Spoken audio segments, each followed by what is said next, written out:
मुक्तेश्वर, उत्तराखंड का एक छोटा सा शांत पहाड़ी कस्बा। लोग यहाँ शांति ढूंढने आते हैं। हवा में ठंडक, चारों तरफ देवदार के पेड़ और ऐसा सन्नाटा जो शहरों में रहने वाले इंसान को सुकून देता है। कम से कम ऐसा ही राहुल को लगा था। राहुल एक रिसॉर्ट्स में ठहरा हुआ था। एक सामान्य सा रिसॉर्ट, लकड़ी की बालकनी, पहाड़ों की ओर खुलती खिड़कियां और नीचे घाटी में डूबता सूरज। शाम ढल रही थी और रिसेप्शन पर बैठे एक स्टाफ ने कैजुअली कहा, अगर टाइम मिले सर तो डॉल म्यूजियम जरूर देखना, थोड़ा अलग है। उसके चेहरे पर हल्की सी मुस्कान थी, लेकिन आंखों में कुछ और। राहुल ने ज्यादा ध्यान नहीं दिया। डॉल म्यूजियम का मतलब साफ था। बच्चों की गुड़ियां, रंग बिरंगे कपड़े, शायद कुछ एंटीक टॉयज। लेकिन राहुल को क्या पता था कि यह जगह उसके दिमाग में हमेशा के लिए एक अलग निशान छोड़ने वाली है।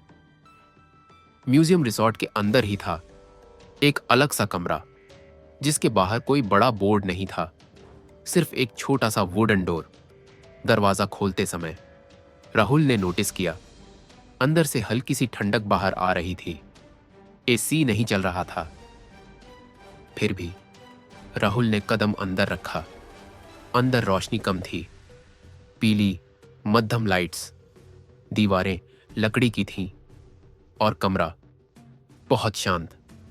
इतना शांत कि अपनी सांसों की आवाज अजीब लगने लगे। पहली शेल्फ पर कुछ गुड़ियां थीं। दूर से देखने पर सब नॉर्मल, लेकिन जैसे ही राहुल पास गया, उसके कदम अपने आप धीमे हो गए। ये साधारण गुड़ियां नहीं थीं। ये गुड़ियां रियल बेबीज पर बेस्ड थीं। उनकी स्किन टोन बहुत नेचुरल, हाथों की उंगलियां नाखूनों तक डिटेल में बनी हुई। कुछ गुड़ियों की आंखें आधी बंद थीं, जैसे नींद में हो, और कुछ सीधे सामने देख रही थीं। लेकिन जो चीज सबसे ज्यादा डिस्टर्बिंग थी, उनकी आंखों में नमी थी। आंसू नहीं गिर रहे थे, लेकिन ऐसा लग रहा था जैसे अभी गिरेंगे। राहुल ने खुद से कहा, हाई क्वालिटी आर्ट है, बस इमेजिनेशन ज्यादा हो रही है। और आगे बढ़ा। जैसे जैसे वो अंदर गया, गुड़ियों की संख्या बढ़ती गई। शेल्फ के बाद शेल्फ, और हर शेल्फ पर एक ही थीम। न कोई कार्टून डॉल, न कोई टॉय सोल्जर, सिर्फ बच्चे। कुछ न्यूबॉर्न जैसे, कुछ 5 से 6 महीने के, और हर एक का एक्सप्रेशन अलग। एक गुड़िया के होंठ थोड़े खुले थे, इतने रियल। लगा अभी आवाज निकलेगी। राहुल वहां खड़ा होकर काफी देर तक उसे देखता रहा, और तभी उसके दिमाग में एक अजीब सा ख्याल आया। अगर ये सच में रो पड़ी तो? वो हंस दिया खुद पर। लेकिन उसकी हंसी कमरे में काफी देर तक गूंजती रही। जैसे ही राहुल अगली शेल्फ की ओर मुड़ा, उसके पीछे से बहुत हल्की सी आवाज। वो रुका, पीछे देखा, कुछ नहीं, सिर्फ वही शेल्फ्स और वही गुड़ियां।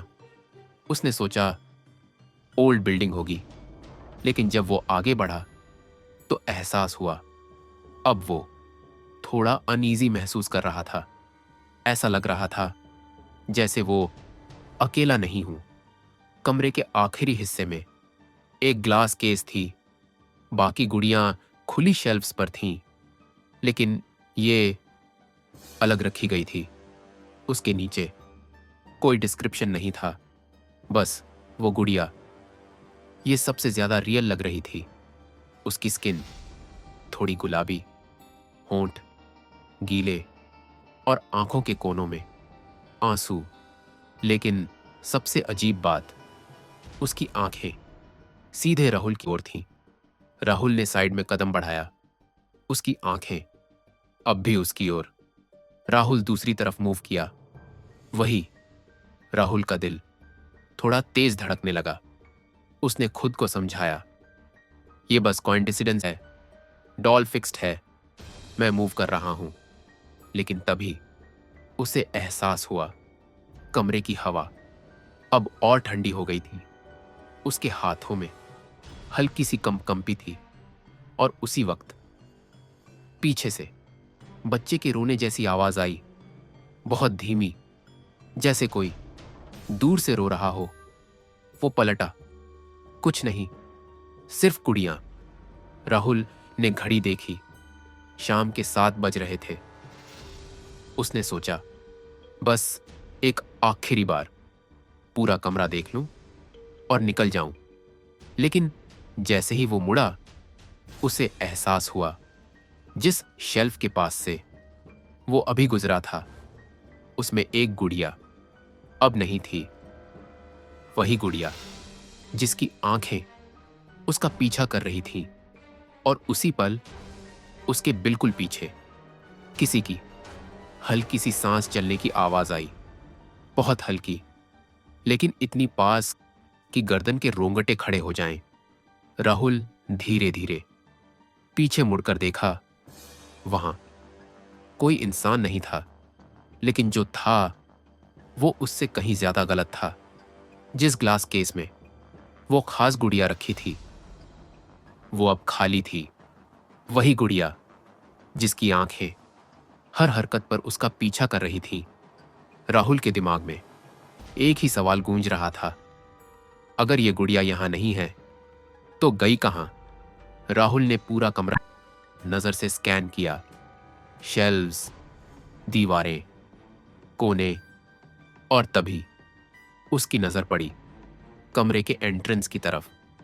वही गुड़िया अब दरवाजे के पास रखी थी, सीधे जमीन पर, जैसे किसी ने उसे जानबूझकर वहां बैठा दिया हो।